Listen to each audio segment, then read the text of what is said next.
I woke up to a message from my husband. Contractions have started. Maya's about to give birth.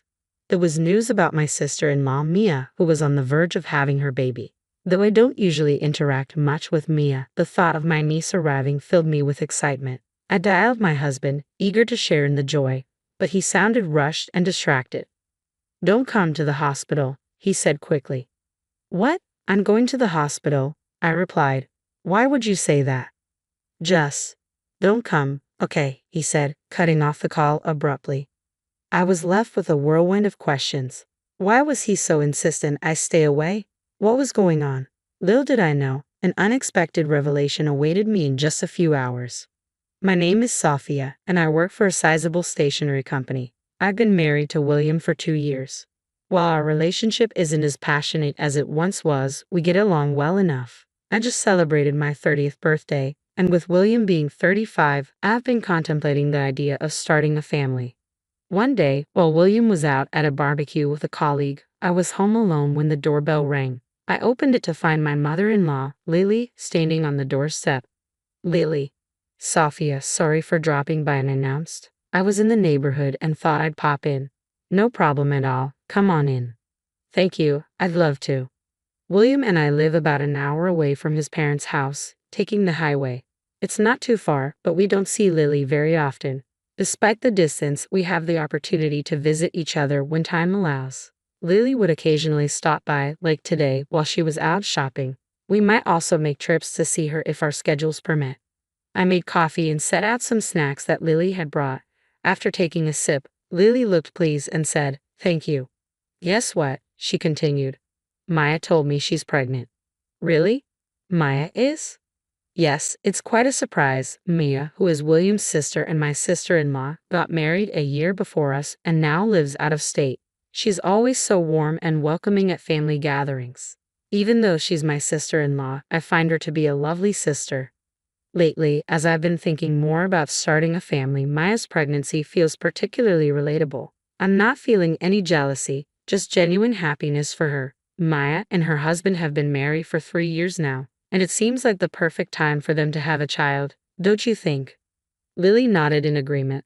Absolutely. They had their time as a couple, and now it's the right moment for a child.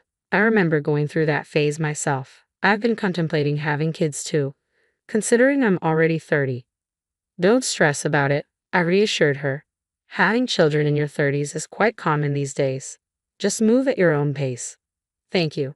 We've never had the kind of mother and daughter-in-law drama you often see on TV. Lily always greets me with a smile and never pressures me about having kids. Thanks to her, I've been able to take my time thinking about starting a family.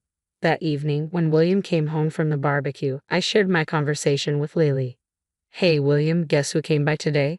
"Lily, and guess what? Maya's pregnant." "Really? Maya is?" "Yeah, can you believe it? We're going to be an aunt and uncle. I wonder if it's going to be a boy or a girl." Exciting, isn't it? It is. It's thrilling to think about.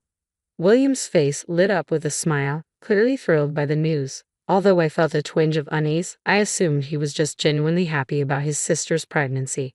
At that moment, I hoped this happiness would translate into a serious consideration about starting a family of our own. Feeling encouraged, I voiced my thoughts. "I want a baby too." "What? Oops, sorry, that just slipped out. I'm already 30, and with our ages, it seems like the right time." "Oh right, I hadn't really thought about it."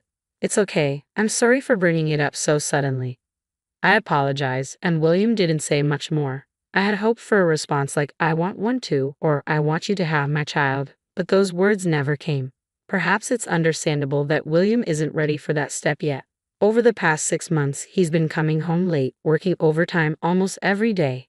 I often come home after midnight, and he even works weekends sometimes.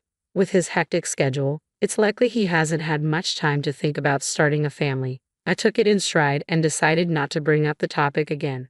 3 months later, William was at work on his day off when Lily called to say she'd be bringing lunch over. "Lily, you didn't have to go to all that trouble."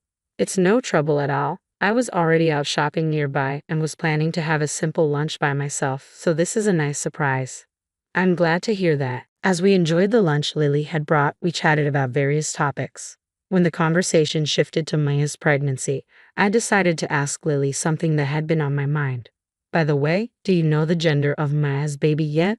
Yes, she told me just 3 days ago. It was the first I'd heard. Oh, so you do know? Yes, it's a girl. A girl? How wonderful. Girls' clothes are so cute, though they can be pricey. But really, what matters most is that the baby is healthy. Absolutely. I'm hoping for a healthy birth for Maya's baby. Let's all look forward to it. According to Lily, Maya plans to give birth at a hospital near Lily's house.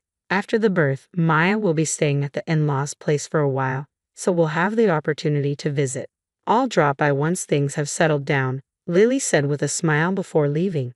2 weeks later, I found myself working late and didn't get home until after 11 o'clock p.m. As I was getting out of the bath, William arrived home. Hey William, you're home late again. Huh? You're just getting out of the bath? Yeah, I had to work late too. That's unusual. Well, since you're here, I wanted to ask you something. What's up? William showed me his phone screen and asked, which one do you think is best? The screen displayed various types of baby cribs. There were so many options, and William's face lit up with excitement as he pointed them out. At that moment, I felt a strange sense of discomfort. If William is looking at baby cribs now, it must be for Mia. While it's not out of the question for him to buy a gift for her, I couldn't help but feel uneasy. William is usually quite frugal, even with me. He keeps my birthday gifts under $100, so it didn't make sense that he was considering a crib for over $500. As William eagerly browsed through the cribs, I cautiously spoke up. Is this crib a gift for Mia? Yeah, it is. She's my sister, after all. I want to do something nice for her. Wouldn't it be better to ask Maya directly? People have their own preferences for sizes and specific features. You're right, I'll check with her. Yeah, that sounds like the best approach. William seemed a bit rushed, and something about his demeanor felt off. From that day forward, my unease about his behavior grew. Whenever he had spare time, he was on the phone researching baby items, not just typical baby clothes, but expensive items like baby baths, strollers, and car seats. Normally, these decisions are made by the parents-to-be, so I couldn't understand why William was so focused on researching them. It left me feeling puzzled. One day, William came home with a shopping bag from a well-known baby clothing store. "Tada!" he exclaimed, excitedly pulling out the newly purchased clothes. "Sophia, check this out. Isn't it adorable? It is really cute, but it's for a boy, right?" Huh? What do you mean? William had bought a onesie with dinosaur illustrations, clearly intended for a boy. While kids can wear whatever they like, giving a gift meant for the opposite gender could come off as thoughtless. When I pointed this out, William quickly tried to cover his tracks. Okay, I know Maya is having a girl. Why did you say it like you didn't know? No, I did know. I just thought this was cute. William quickly shoved the baby clothes back into the bag and left the living room. Isn't this a gift for Mia? Then why didn't you just give it to her? He only took it out to show me, I wondered, puzzled by William's behavior. Despite my questions, I decided not to press further.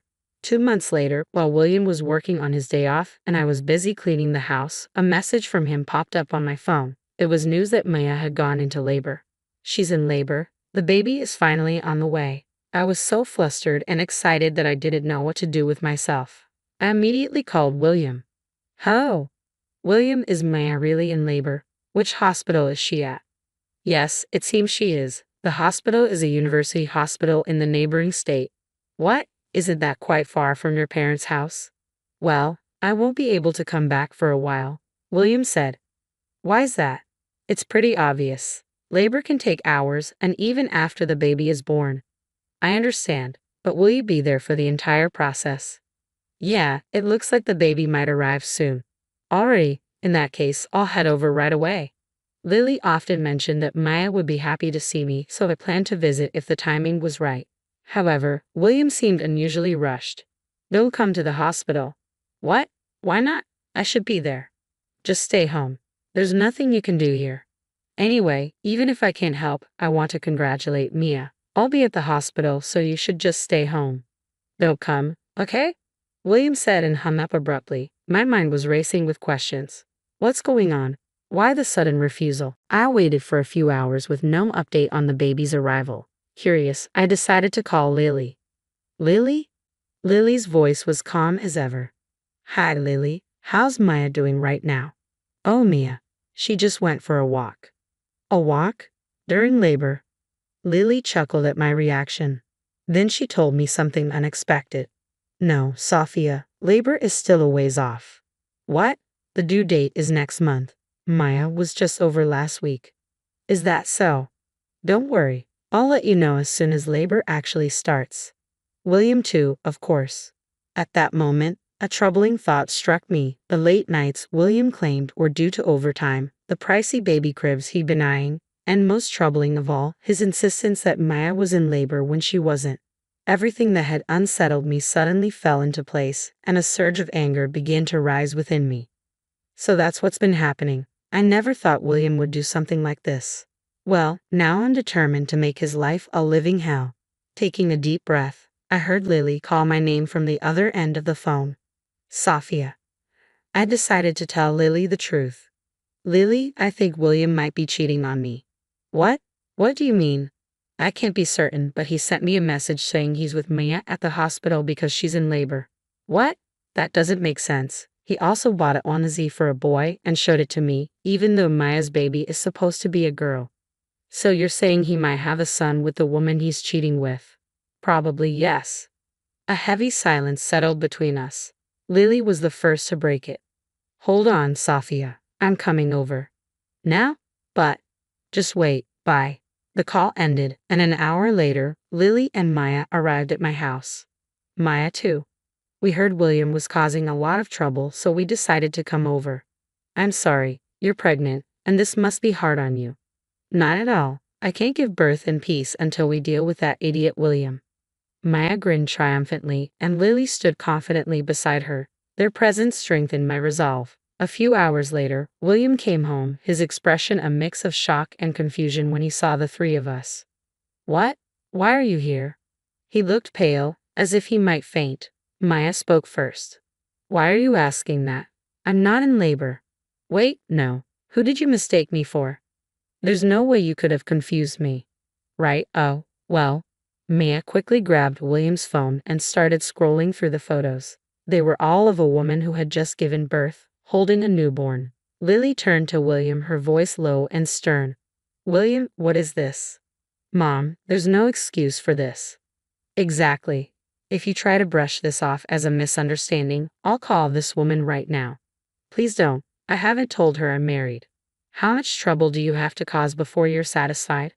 William's face turned ashen, and he trembled. I handed him the prepared divorce papers. Send these now. I'll get in touch later about the alimony. Wait, Sophia, I don't want to get a divorce. Don't joke with me. You have a child with another woman, and you think we can stay together? What you've done is unforgivable. Sign the divorce papers and apologize, you scum. My anger was so intense that I forgot Lily and Maya were present. In the end, William signed the divorce papers, tears streaming down his face. With the support of Lily and Mia, I consulted a lawyer about the situation, including Harper, the woman he cheated with. We had a thorough discussion and decided to seek compensation from both William and Harper.